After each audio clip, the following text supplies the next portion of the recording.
Bom dia, gente. Boa tarde. Boa noite. Então, acho que já tem praticamente quase um ano que eu não faço um vídeo pro meu canal.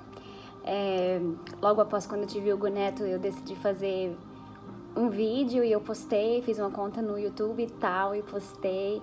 E até que teve bastante views, assim, pra uma pessoa comum teve bastante views, me pediram mais vídeo.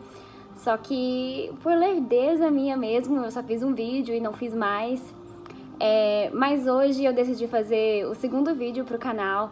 E este vídeo é tão importante quanto o primeiro. O primeiro eu falei sobre a felicidade da chegada do meu filho, sobre a minha fé em Deus e sobre o amor, sobre a minha gestação. Mas esse assunto de hoje, pra mim, é tão importante quanto o primeiro vídeo, porque hoje eu gostaria de falar sobre algo que me aconteceu durante 4 meses e foi algo muito inesperado, mas que eu aprendi muito e eu acho que marcou minha vida, porque a vida da gente não é feita só das coisas boas, a gente também passa por muitas coisas ruins e isso é parte de viver. E eu acho assim que eu decidi compartilhar isso porque seria muito egoísmo da minha parte se eu não compartilhasse isso com alguém que talvez essa história pudesse ajudar vidas. Então, sobre o que ela tá falando? Eu tô falando hoje sobre, eu gostaria de falar, né, sobre depressão pós-parto. Eu não sabia que uma mãe podia ter depressão pós-parto depois de um bom período. Eu pensava que a depressão pós-parto realmente era pós-parto, logo depois que você tem o seu filho. E aos 7 meses, quando o Hugo Neto completou, desculpa pelo português, mas quando o Hugo Neto completou 7 meses, eu desmamentei ele, né? Eu decidi que eu queria amamentar ele até os 6 meses de vida. E no momento em que eu desmamentei ele, não sei se esse é o motivo, os médicos dizem que na verdade eu tive foi um distúrbio hormonal. Mas no momento em que aquele laço, aquele vínculo quebrou entre nós dois, foi aonde eu comecei a ficar muito ruim. No final do ano passado, tipo no final do mês de agosto, em 2018, foi aí onde eu comecei a entrar em depressão pós-parto, e os primeiros sintomas que eu tive foi incapacidade. Eu não conseguia completar uma tarefa, uma simples tarefa que era dada a mim, mesmo em casa, apenas assim, cuidando do meu filho. Na verdade, isso é uma tarefa grande, mas eu tinha que cuidar do meu filho, cuidar da minha casa e me cuidar. O meu marido saía de casa cedo e quando ele voltava, tudo estava do mesmo jeito. E eu começava a chorar, falando que eu era incapaz, que eu não estava dando conta. E assim começou. E daí, nesse período, dia após dia, eu fui me sentindo cada vez mais triste. Comecei a chorar todos os dias.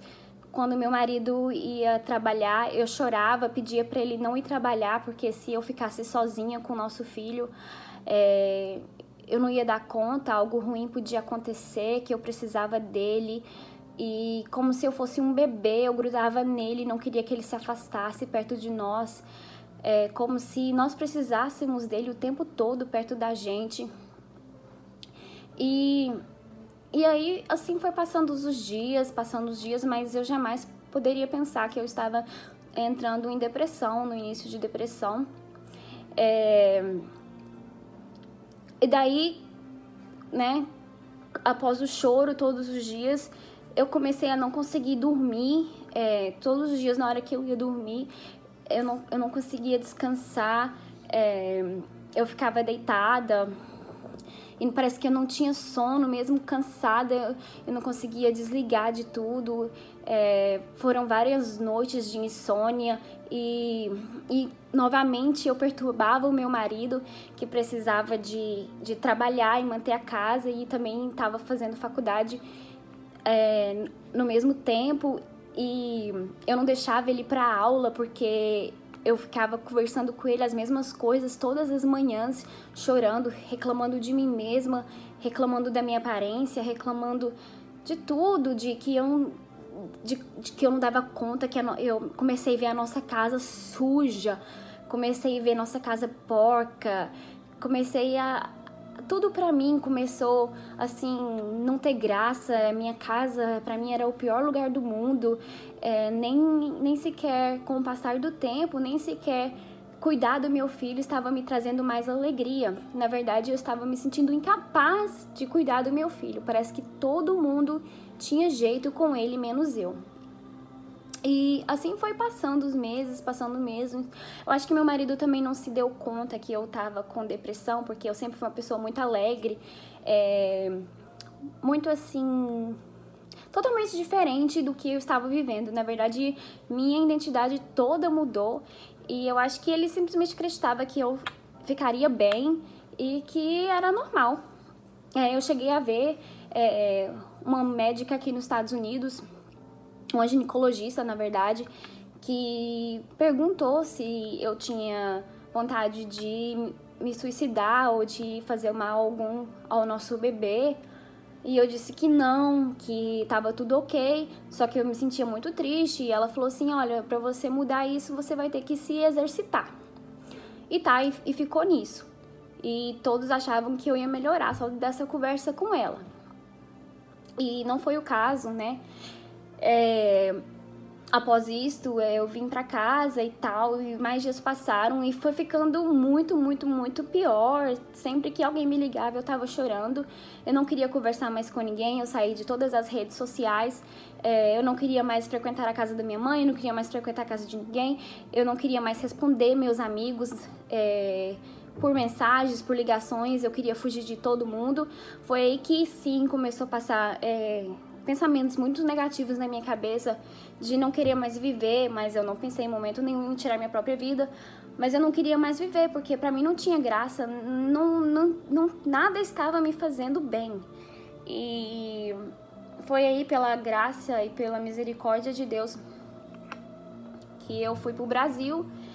Fiquei um mês no Brasil e foi aonde eu me consultei com um psicólogo e com um psiquiatra, porque na verdade é isso que eu precisava.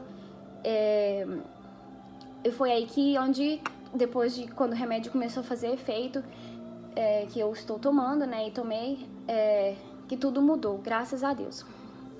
E realmente foi um caso, assim, que eu precisei de pessoas especiais nessa área para mim poder melhorar. Nós cristãos, às vezes temos muito, assim, o pensamento de que depressão não existe, é algo mental, ou é falta de Deus, falta de fé. Mas como eu passei por depressão, hoje eu tenho um outro pensamento sobre isso. Realmente é algo verdadeiro, muito real, que nem sempre o caso é a falta de Deus e falta de luz. A minha, no caso, realmente foi um distúrbio hormonal. E o que eu aprendi com essa história toda foi que mesmo como mãe, eu vou errar, eu não sou perfeita, e que muitas das vezes nós realmente precisamos de outras pessoas pra falar assim, ei, você precisa disso, ei, eu te ajudo, ei, vamos tentar isso, que vai dar certo. Então é isso. A depressão pós-parto é algo muito delicado, que tem que ser reconhecido e que não é fácil, mas que tem cura e que é como qualquer outra doença, tem que ser tratado. E eu agradeço a Deus pelas pessoas, pela minha família, que não desistiu de mim, que mesmo vendo minha situação, insistiram comigo, buscaram formas diferentes até poderem me ajudar de verdade. Eu agradeço a isso de coração, de todo mundo que sabe dessa história, que se envolveu e que me ajudou de alguma maneira, eu agradeço. E graças a Deus isso passou e ficou para trás, porque estava realmente afetando toda a minha casa, o meu filho, mais do que tudo, assim, meu casamento, meus familiares que me amam, que não queriam me ver naquela situação. Mas é isso, esse vídeo não tem nada a ver com religião ou com emoções ou nada. Eu só queria deixar esse vídeo aqui porque, quem sabe, pode ajudar uma pessoa e isso já traz muita alegria pro meu coração. Sinceramente, esse negócio de YouTube e tal é muito bacana, assim. Às vezes eu tento ser criativa, mas eu prefiro, assim, colocar coisas no meu story, no Instagram e postar foto e tal. Esse negócio de vídeo é bacana, mas não é sempre que a gente tem ideia, ou às vezes eu sou lerda mesmo e não gravo. Mas, assim, eu acho, assim, na verdade eu gosto de gravar o que realmente importa. E esse segundo vídeo é muito importante. E é isso aí, valeu, obrigada. Beijo aos meus amigos, aos meus familiares, às pessoas que gostam de mim. E é isso aí, tamo junto.